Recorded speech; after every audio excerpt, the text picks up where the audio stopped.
selamat datang di video saya kali ini. Pada kesempatan ini, saya akan membahas materi yang sangat relevan di zaman sekarang, yaitu komunikasi digital. Materi ini merupakan bagian dari tugas Digital Society yang fokus pada bagaimana teknologi dan media digital mengubah cara kita berinteraksi dan berkomunikasi sehari-hari. Melalui presentasi ini, teman-teman akan diajak untuk mengenal lebih dalam mengenai cara kerja komunikasi digital, contoh aplikasinya dalam kehidupan sehari-hari, hingga peranannya dalam membangun relasi sosial di masyarakat modern. Jadi pastikan nonton sampai akhir agar kalian dapat mendapatkan wawasan yang bermanfaat. Definisi komunikasi digital. Komunikasi digital adalah proses pengiriman dan penerimaan pesan atau informasi melalui media elektronik menggunakan teknologi digital. Pesan dikirimkan dalam bentuk sinyal elektronik melalui perangkat seperti komputer, smartphone, dan jaringan internet. Komunikasi ini mencakup berbagai bentuk seperti teks, gambar, audio, video, dan interaksi online melalui email, media sosial, video call, dan forum daring.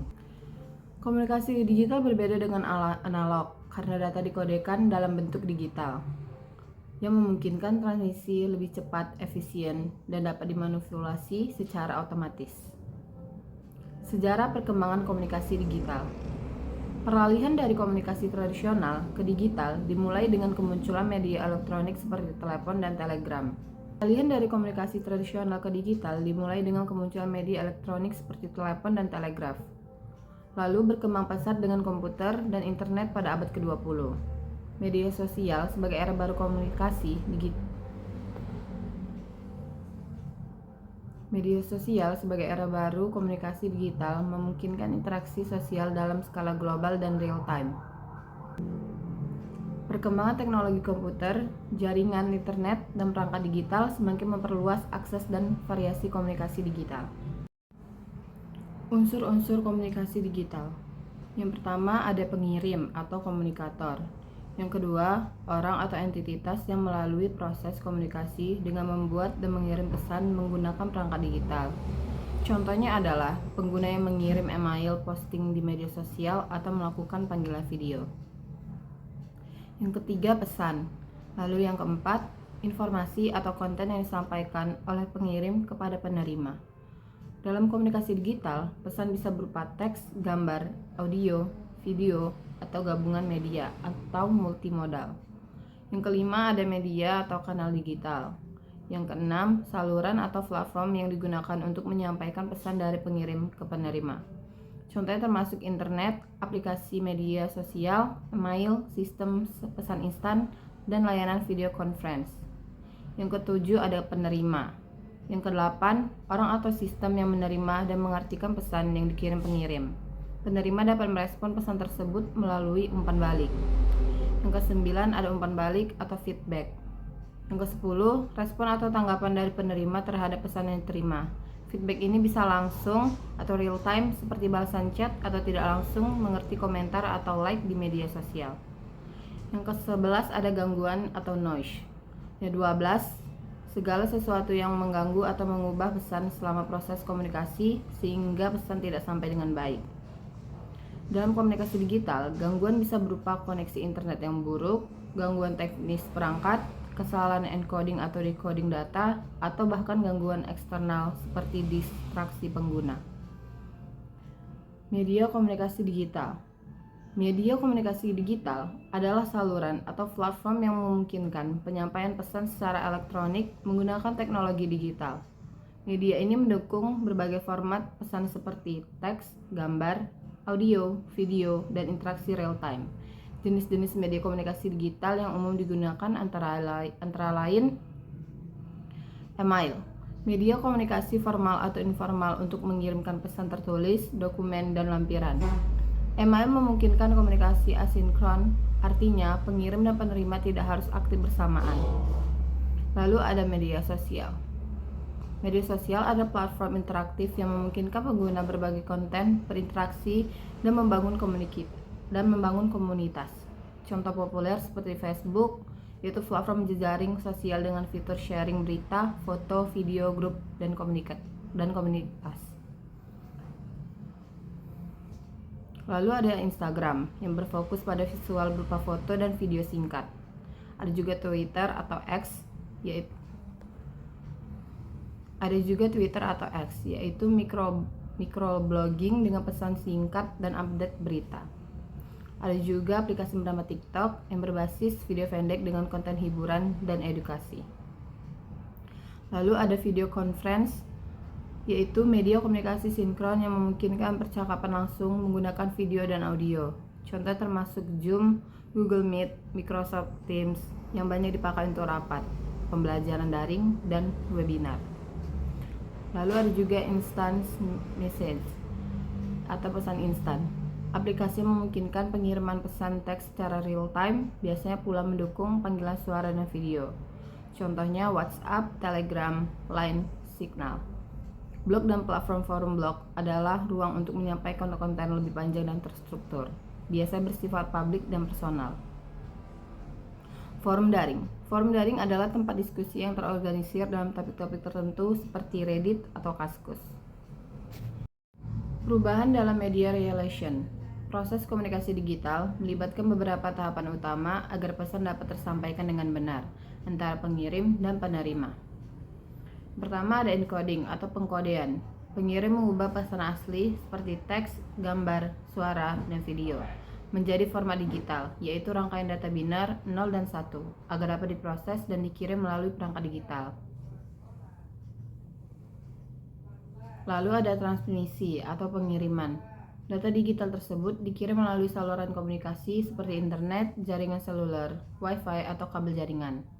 Proses ini melibatkan pengompresan, pengiriman paket data, serta protokol komunikasi agar pesan sampai ke tujuan.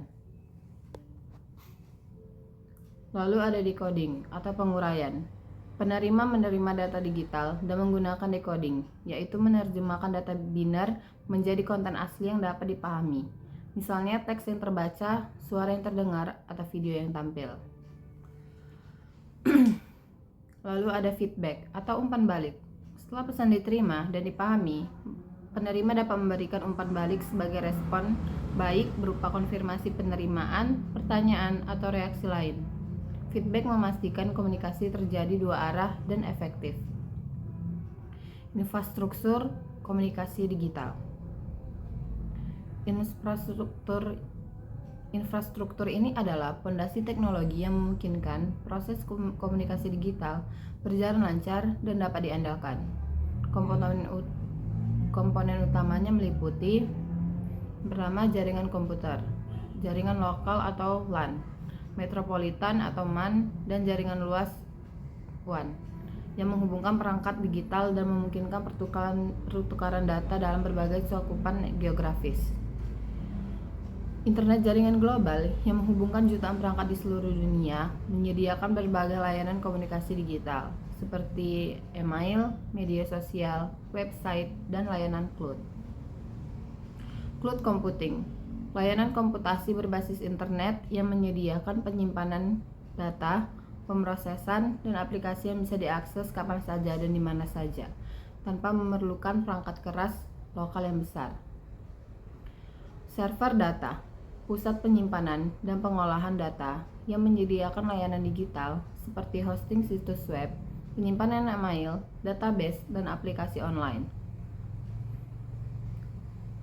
Perangkat mobil dan endpoint,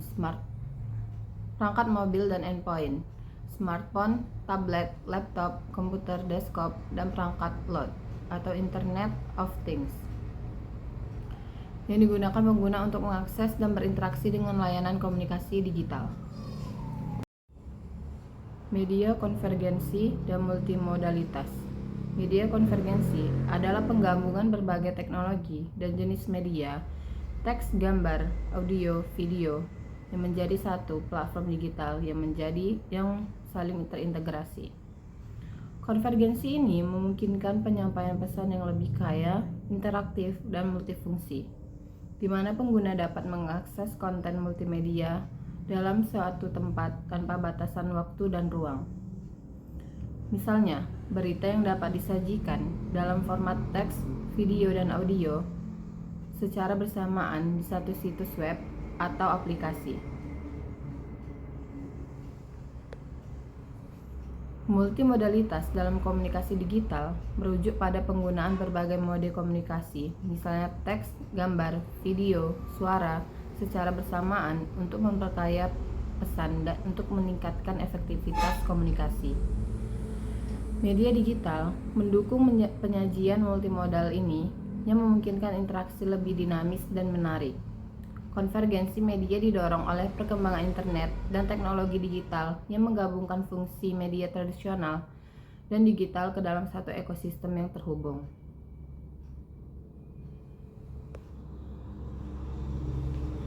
Perkembangan AI dalam komunikasi digital. AI telah banyak digunakan dalam komunikasi digital untuk meningkatkan efisiensi dan pengalaman pengguna. Contohnya, chatbot yang melayani pelanggan secara otomatis dalam layanan publik, e-commerce, dan customer service.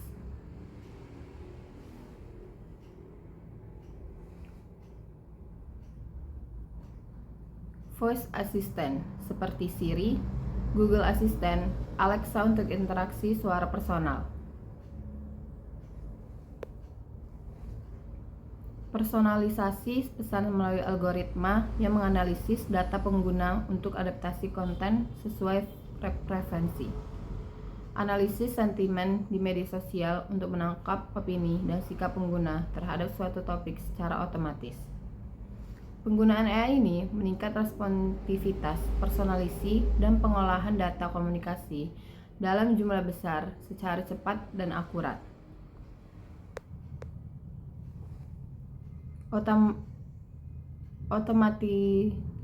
Otomatisasi dan chatbot. Chatbot berfungsi otomatisasi dalam pelayanan pelanggan dengan memberi respon cepat dalam 24/7 di berbagai platform digital. Chatbot diintegrasikan dalam e-commerce, layanan publik, dan platform komunikasi untuk mengurangi beban kerja manusia dan mempercepat pelayanan. Namun, tantangan utama adalah chatbot sering kesulitan untuk memahami konteks percakapan kompleks, sarkasme, emosi, dan variasi bahasa manusia, sehingga masih diperlukan pengembangan lebih lanjut, terutama di AI Natural Language Processing atau NLP.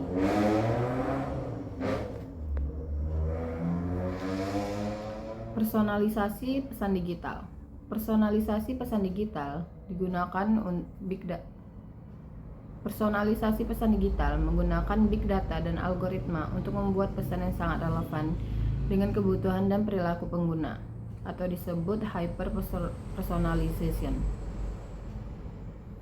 Data pengguna dikumpulkan dari interaksi online, preferensi lokasi, dan aktivitas untuk menyesuaikan isi pesan, waktu pengiriman, dan kanal komunikasi agar lebih efektif.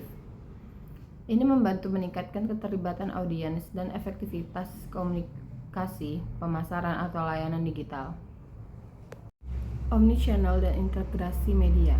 Omnichannel adalah strategi komunikasi yang mengintegrasikan berbagai kanal digital seperti email, WhatsApp, Instagram, dan website menjadi satu terpadu. Tujuannya adalah menciptakan pengalaman pengguna yang konsisten dan mulus tanpa hambatan saat berpindah antar kanal. Misalnya, pelanggan bisa memulai mengirim pertanyaan lewat chat website dan melanjutkannya lewat telepon tanpa harus mengulangi informasi. Integrasi ini meningkatkan kepuasan pelanggan, memperkuat hubungan, dan menyederhanakan proses internal perusahaan dengan akses dan data terpadu. Tantangannya meliputi penggabungan sistem yang berbeda dan menjaga konsistensi pesan di semua kanal. Real-time communication.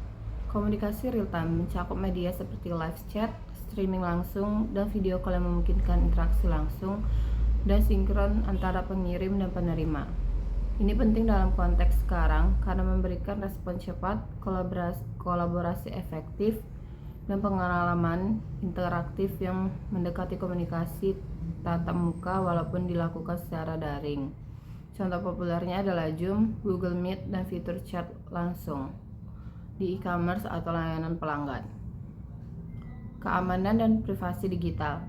Keamanan dan privasi digital merupakan isu krusial di era komunikasi digital. Isu utama meliputi perlindungan data pribadi, pengamanan identitas pengguna, hingga seperti GDPR, General Data Protection Regulation, di Eropa dan UIT di Indonesia yang mengatur tata data dan konten digital. Keamanan cyber juga menangani ancaman hacking, malware, dan penyalahgunaan yang bisa merugikan individu ataupun organisasi. Penanganan efektif ini membutuhkan teknologi enkripsi, firewall, kebijakan privasi ketat, serta edukasi pengguna. Etika dalam komunikasi digital.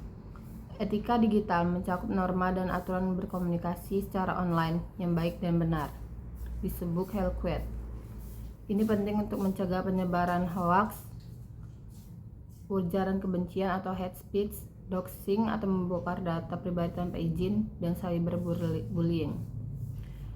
Etika komunikasi digital menjaga lingkungan daring tetap sehat, menghormati hak pengguna lain, dan mendukung dialog konstruktif di media sosial dan platform digital lainnya. Disinformasi dan disinformation.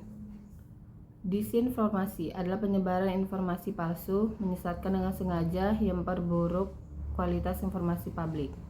Fenomena filter bubble atau gelembung informasi dan echo chamber atau gema opini yang sama memperkuat bias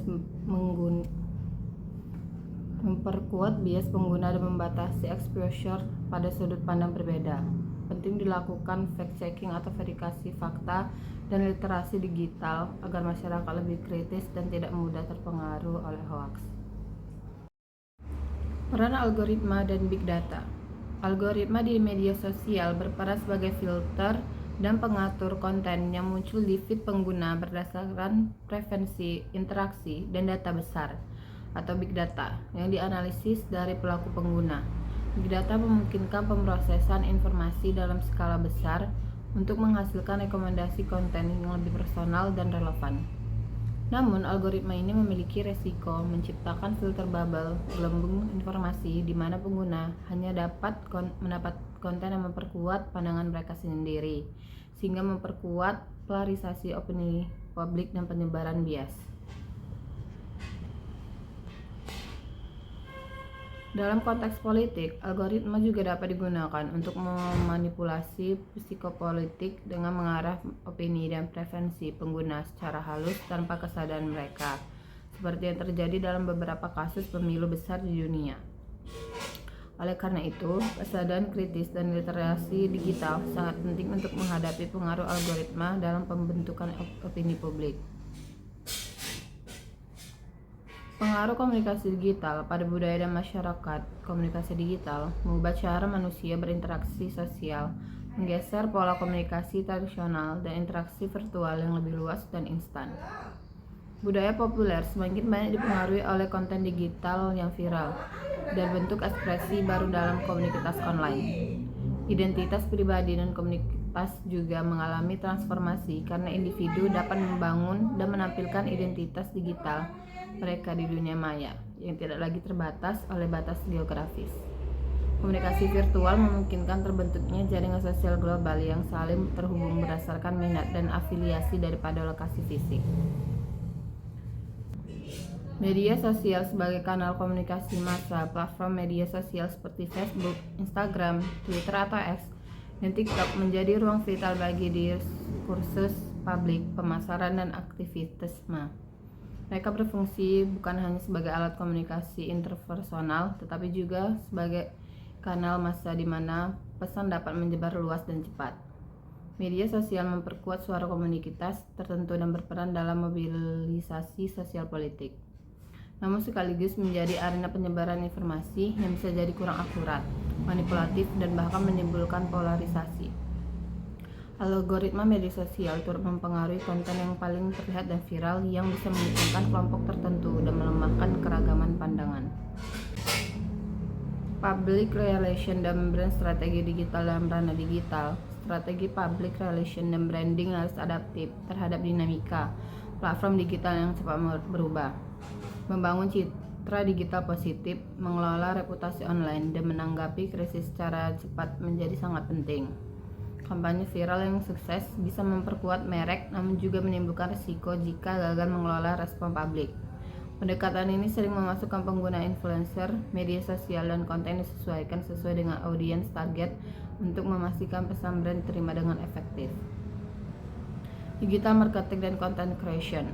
Digital marketing melibatkan teknik seperti search engine optimization atau SEO, copywriting, dan strategi konten untuk meningkatkan visibilitas dan engagement di dunia digital. Pencipta konten atau digital creator memegang peran sentral dalam membentuk opini dan tren melalui berbagai format komunikasi seperti video, artikel, dan media interaktif. Influencer marketing dengan basis pengikut yang besar juga menjadi strategi penting dalam memperluas jangkauan pemasaran dan membangun kepercayaan audiens. Teknologi big data dan analitik membantu mengukur dampak kampanye dan mengoptimalkan konten agar lebih relevan bagi target pasar. Visualisasi data dan infografik. Visualisasi data adalah teknik menyajikan data atau informasi dalam bentuk grafis seperti diagram, grafik, peta, dan infografik agar lebih mudah dipahami dan menarik. Infografik adalah kombinasi teks, gambar, grafik, dan ikon yang menyederhanakan data kompleks menjadi visual yang informatif dan estetis, sehingga mempercepat pemahaman dan meningkatkan keterlibatan audiens. Infografik juga membantu menyampaikan pesan dengan cara ringkas dan efektif, baik untuk presentasi, media sosial, ataupun jurnalisme data. Infografik interaktif bahkan memungkinkan pengguna untuk mengeksplorasi informasi secara lebih mendalam, memberikan pengalaman belajar yang lebih menarik. Komunikasi internal organisasi atau digital workplace. Digital workplace adalah lingkungan kerja yang memanfaatkan teknologi komunikasi digital untuk mendukung kolaborasi dan produktivitas tim. Tools populer yang digunakan termasuk Slack, Microsoft Teams, Zoom, dan Google Meet. Platform ini memungkinkan komunikasi real-time melalui chat, video call, dan sharing dokumen sehingga memperlancar koordinasi, terutama untuk tim yang bekerja dari jarak jauh atau secara hybrid. Tantangan utama komunikasi internal digital termasuk memastikan keterlibatan, mengelola overload informasi, dan menjaga keamanan data internal. Mengintegrasikan media sosial ke dalam strategi komunikasi perusahaan memastikan konsistensi pesan di semua saluran. Strategi ini mencakup penggunaan berbagai platform media sosial secara strategis untuk menyampaikan citra merek yang kuat dan terkoordinasi. Misalnya seperti yang diterapkan oleh PT XYZ Tbk. Strategi ini dapat menggabungkan media cetak dan digital untuk memperluas jangkauan audiens. E-government dan komunikasi publik digital. E-government adalah digitalisasi layanan publik yang memungkinkan pemerintah berkomunikasi, melayani, dan berintegrasi dengan warga secara online. Komunikasi publik digital ini meningkatkan transparansi, efisiensi, dan partisipasi masyarakat dalam proses pemerintahan. Layanan digital seperti portal pelayanan publik, sosialisasi kebijakan melalui media sosial, dan aplikasi partisipasi warga mendorong keterbukaan dan akses informasi yang lebih baik. Pendidikan digital dan e-learning. Komunikasi digital turut mengubah pendidikan melalui penggunaan platform e-learning seperti Learning Management System atau LMS, Massive Open Online Courses atau MOOC, dan metode pembelajaran blended learning. Teknologi ini memungkinkan akses materi pembelajaran kapan saja dan di mana saja, interaksi antara guru dan siswa secara online, serta penggunaan multimedia untuk pengalaman belajar yang lebih interaktif dan personal. Moderasi dan sensor konten digital. Moderasi konten digital adalah proses pengawasan dan pengelolaan konten yang dipublikasikan di platform digital untuk memastikan sesuai dengan kebijakan dan aturan hukum. Moderasi dapat dilakukan secara manual oleh moderator manusia atau otomatis menggunakan algoritma berbasis AI untuk mendeteksi dan menindak konten yang melanggar seperti ujaran kebencian, hoaks, atau pornografi. Sensor dan batasan kebebasan berekspresi di ranah digital menjadi tantangan karena harus menyeimbangkan antara menjaga keamanan dan menghormati kebebasan pengguna. Digital divide atau ketimpangan akses. Kesenjangan digital atau digital divide mengacu pada disparitas dalam akses penggunaan dan manfaat teknologi komunikasi digital yang dipengaruhi oleh faktor ekonomi, usia, lokasi, geografis, dan gender. Misalnya, masyarakat di daerah pedesaan atau dengan pendapatan rendah sering kali mengalami keterbatasan akses internet atau perangkat digital sehingga menghambat partisipasi mereka dalam komunikasi digital dan informasi. Ketimpangan ini juga terlihat pada perbedaan keterampilan digital antar generasi dan kesenjangan gender dalam akses teknologi. Kesenjangan ini dapat mempengaruhi kualitas informasi, peluang pendidikan, dan partisipasi sosial ekonomi pengguna digital. Future Trends, AR atau VR, metaverse dan komunikasi masa depan.